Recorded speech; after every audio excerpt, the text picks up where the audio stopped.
Sa video na ito ay pag-uusapan po natin ang paparating na Open Network launch ng Pi Network na target mangyari sa unang quarter po ng taong ito, 2025. Ito po ay isang mahalagang hakbang tungo sa pagbuo ng isang ganap na decentralized at saka user-friendly cryptocurrency ecosystem. Kung iha po ay isang pioneer o interesado sa cryptocurrency or kay Pi Network, ito ang tamang oras para alamin natin kung paano po ito makakaepekto sa ating lahat. Pero bago po tayo magpatuloy ay nais ko lamang po munang bigyang linaw ang aking disclaimer kung saan ang nilalaman po ng video na ito ay hindi po ito isang financial advice. For education and information purposes lamang po ang layunin nito. Yan, umpisahan po natin sa kung ano po ang Open Network Launch at bakit po ito mahalaga.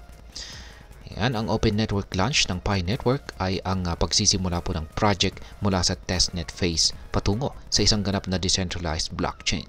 Sa ganito pong setup ay maaari po nating gamitin at i-trade ng mga users ang kanilang Pi coins sa totoong mundo, tulad po ng pagbili ng mga produkto o serbisyo. Sa madaling salita, ito na ang pagkakataon upang mapakinabangan ang mga namina. Yan, yung mga namina na or na-mine natin ng mga Pi tokens. Bukod dito, ang Open Network ay nagbibigay ng mas malawak na oportunidad para sa ecosystem ng Pi, tulad po ng pagbuo ng mga decentralized applications or dApps at pag-integrate ng Pi coins sa iba't ibang uri ng negosyo. Ang transition na ito ay hindi lamang po technical na pagbabago, kundi isang mahalagang hakbang sa pagbuo ng tiwala at saka utility ng Pi Network sa global market ng cryptocurrency. Ngayon ay ano po ang dapat nating gawin bilang mga pioneers sa mainnet launch. Ayon po sa Pi Core team ay mahalagang kumplituhin po ng mga pioneers ang kanilang Know Your Customer verification or KYC. At bago po ang deadline na kanilang itinakda ngayong nalalapit na January 31, 2025. Ang KYC ay isa po itong proseso upang masiguro ang security at lehitimong paggamit ng platform. Sa kasalukuyan ay mahigit 9 million na po ang nakapag-migrate ng kanilang tokens sa mainnet. Ngunit kinakailangan ng hindi bababa sa 10 million bago po tuluyang ma-launch ang Open Network. Para mapabilis po ang proseso ay hinikayat po ng team ang bawat user na i-verify ang kanilang mga accounts at hikayatin ang kanilang mga downline networks tulad po ng pamilya at kaibigan na gawin din po ito. Ang kolektibong aksyon na ito ay makakatulong po upang maging maayos ang paglipat sa Open Network phase. Ngayon ay paano po nakakatulong ang merchant integration at saka dApps development. Isa sa mga pangunahing layunin po ng Open Network Launch ay ang pagpapalawak po ng paggamit ng Pi coins sa mga negosyo. Hinihikayat po ng Pi Core team ang mga merchants na pag-aralan kung paano po nila maisasama ang Pi coins bilang paraan ng pagbabayad sa kanilang mga sistema. Maring ito ay sa mga pisikal na tindahan o sa online na marketplaces.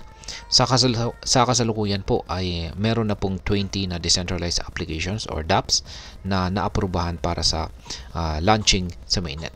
Ang mga developers naman ay inaasahang tapusin ang kanilang mga project upang ma-deploy ang mga ito kasabay ng launching ng Open Network.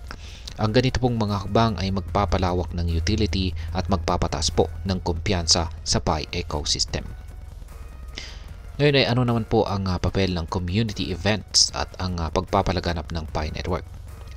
Dahil sa inaasahang mainnet launch, marami pong events ang inorganisa ng Pi GCV at iba pang mga grupo sa iba't ibang bahagi ng mundo, kabilang na po ang bansang India. Ang mga activities na ito ay naglalayong magbigay kaalaman tungkol sa Pi Network at hikayatin po ang mas maraming tao na sumali at maghanda para sa Open Network phase. Sa pamamagitan po ng mga ganitong kaganapan or event, mas nagiging active po ang community na siyang isa sa mga pundasyon ng tagumpay ng Pi Network. Ang malakas na suporta ng community ay mahalaga upang mapanatili ang paglago ng ecosystem.